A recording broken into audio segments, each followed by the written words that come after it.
lovely student, this is Mansi. Welcome back to the channel. So today in this session we are going to talk about competency based questions. So अभी आपको पता है exam pattern change हो रहा है, इस तरह के क्वेश्चन भी 40% एग्जाम आपका उसी पे बेस्ड होगा. So ये जो क्वेश्चंस है ना, बहुत सारा कंफ्यूजन है, ऐसा लग रहा है बड़ी अलग तरीके से क्वेश्चन है. अभी हम एक एक करके डिस्कस करेंगे तो यू विल रियलाइज इस तरह के क्वेश्चंस हमने पहले भी करे. कुछ पार्ट इसका नया हो सकता है बट सारे क्वेश्चंस नए हैं ऐसा नहीं है. तो हम एक एक करके डिस्कस करेंगे. Also competency based question are not just case study type question as per popular misconception. So ये misconception है कि case based वाले बड़े सारे क्वेश्चन आ जाएंगे तब बड़ा बड़ा पढ़ना पड़ेगा, बहुत टाइम कंज्यूमिंग होंगे. सिर्फ केस स्टडी वाले क्वेश्चन ही हमारे कंपेटेंसी नहीं होते. इसके अलावा भी दैट कैन बी अलग अलग टाइपोलॉजी के, जैसे multiple choice question, very short answer, long answer, case based throughout the paper. So अभी हम डिस्कस करेंगे. तो इस तरह के बहुत सारे हैं जो कंपेटेंसी बेसिकली आपके स्किल्स को स्ट्रॉन्ग करने वाले क्वेश्चन चाहिए. सो एक एक करके डिस्कस कर लेते हैं. सबसे पहले हम बात करते हैं एनालिटिक थिंकिंग. सो टेबल और data based questions. So analyse the data and come up with the solution. मतलब आपको डेटा दे रखा है,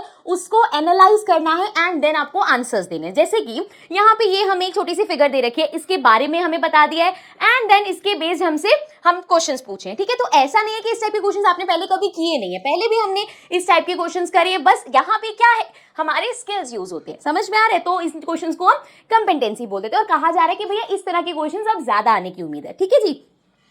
इसी तरीके से साइंस का भी हो सकता है. आपको एक टेबल दे दिया, टैबुलर फॉर्म में है एंड इसके बेस क्वेश्चन मेन वही है जो चैप्टर में पढ़ोगे, वही चीजें जवाब दोगे. ऐसा नहीं कि इसके लिए अलग से आपको कुछ करना पड़ेगा. ठीक है, ये टेबल है, इसके बेस क्वेश्चन है, पहले भी इस तरह के क्वेश्चन करे, कुछ नया नहीं है. सेकेंड टाइप है हमारी कंसेप्शनल क्लैरिटी. तो यहाँ पे चेक किया जाता है कि कंसेप्ट में कितनी क्लैरिटी है आपको. यहाँ पे है कंसेप्ट और figure based question. Certain information text और visual is given to identify the concept and solve. यहाँ पे आपको क्वेश्चन दे रखे हैं, साथ में उसके कुछ फिगर्स दे रखे हैं. साइंस का ज्यादा अच्छा एग्जांपल हो सकता है कि ये एक्सपेरिमेंट दे रखा है. अब क्या होता है जब भी आप पढ़ते हो तो जैसे हम इस तरह का कोई देखते हैं फोटो तो हमें एकदम से याद आता है कि हाँ ये ना एक्सपेरिमेंट हमने इस चैप्टर में किया था और इस बारे में है. तो दैट मीन्स इस पार्ट से आपको कंसेप्ट का पता चल गया, आपको पता चल गया कौन से चैप्टर का क्वेश्चन है, क्या है इसमें, तो आप आंसर करो. बस यही चीजें हैं, इसी को हम पूरे कंपेटेंसी क्वेश्चन बोलते हैं. ऑल्सो वन थिंग, इस टाइप के क्वेश्चन, अब दूसरी प्रॉब्लम आती है इस टाइप के क्वेश्चंस की हम प्रिपरेशन कैसे करें. So for that I can tell you, Educart की बुक्स है, पहले भी मैंने आपको बताया हुआ है, ये बुक्स काफी अच्छी हैं. हर चैप्टर में आपको इस टाइप के अपने क्वेश्चंस मिल जाएंगे ताकि आप इनके अच्छे से प्रैक्टिस कर सको. We will talk about these books at the end. अभी के लिए कंटिन्यू करते हैं. दो टाइप हमने देख ली, थर्ड टाइप की बात करते हैं.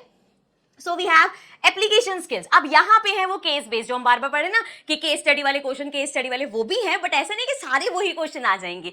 इसमें क्या होता है, use information from real life situation to solve problem. अब यहाँ पे कुछ सिचुएशन दे दी, जैसे यहाँ पे मैथ्स का है, Rahul is a creative person, वो ड्यूरिंग ये पैंडेमिक उसने ये किया, ऐसे किया और उसके बेस्ड क्वेश्चन आ गए. अगेन बात वही है, थोड़ी सी कहानी बस आपको बना के दे दिया, पता होगा आपको ये किस चैप्टर का है, क्या निकालना है, क्या फॉर्मूला है, तो आराम से कर लोगे. ठीक है, कुछ भी ऐसा नहीं है कि बिल्कुल ही आउट ऑफ द लीग कुछ आ जाएगा. ठीक है जी. ये हो गया केस बेस्ड स्टडी. इसी तरीके से साइंस में भी इतनी सी हमें इंफॉर्मेशन दे दी, जब आप इसको इंफॉर्मेशन को पढ़ोगे ना वहीं क्लिक हो जाएगा कि हाँ यार यहाँ पे ये मीटर्स में डिस्टेंस दे रखा है, टाइम की बात हो रही है, स्पीड की बात हो रही है, मतलब ये मोशन चैप्टर का है. समझ रहे हो, ये चीजें हमें देखनी है.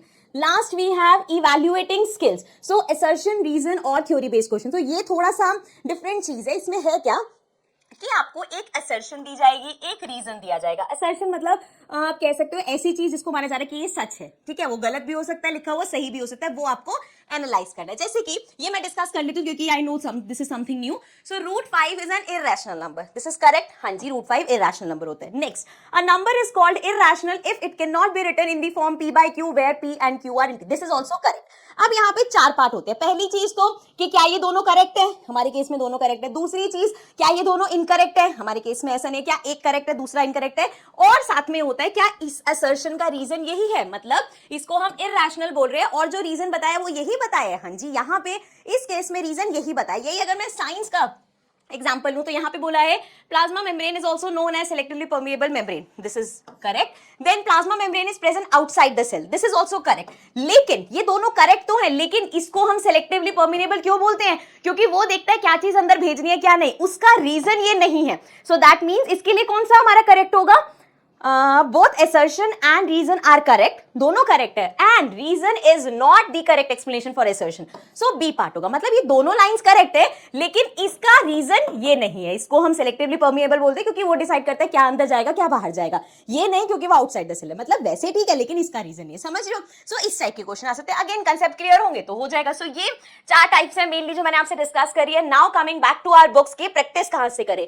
सो इस टाइप के क्वेश्चन अभी नेट पे भी आपको इतने अच्छे से नहीं मिल पाएंगे. So these are the books. ये अभी मेरे पास मैथ्स और साइंस के आप पूरा बंडल परचेज कर सकते हो, क्योंकि अगर आप बंडल लोगे तो ऑफकोर्स आपको एक तो सस्ता पड़ेगा and for the next 24 hours आपको पूरे बंडल पे 50% ऑफ मिलेगा। So these are really good books, practice के लिए आप इनको कर सकते हो। मैं इनका जो लिंक है वो नीचे डिस्क्रिप्शन में ऐड कर दूंगी, वहां से आप बुक्स परचेज कर सकते हो। And remember for the next 24 hours you will get 50% of. So go and by the books ताकि आपको अच्छे प्राइस पे अच्छे मटेरियल मिल सके। ठीक है, सो अब अच्छा इसमें जो हमने क्वेश्चंस भी बात करी है ना, we can take that questions. आप अभी के लिए आप क्वेश्चंस देखना, उनकी प्रैक्टिस करना, आपके लिए ये भी नए क्वेश्चंस ही है। जिन क्वेश्चंस में प्रॉब्लम है नीचे कमेंट्स में मेंशन करना, then I will add the solutions also. ठीक है, सो आगे भी हम इन टाइप के क्वेश्चंस को डिस्कस करते रहेंगे। Now I will see you in the next session. Till then take care and bye bye.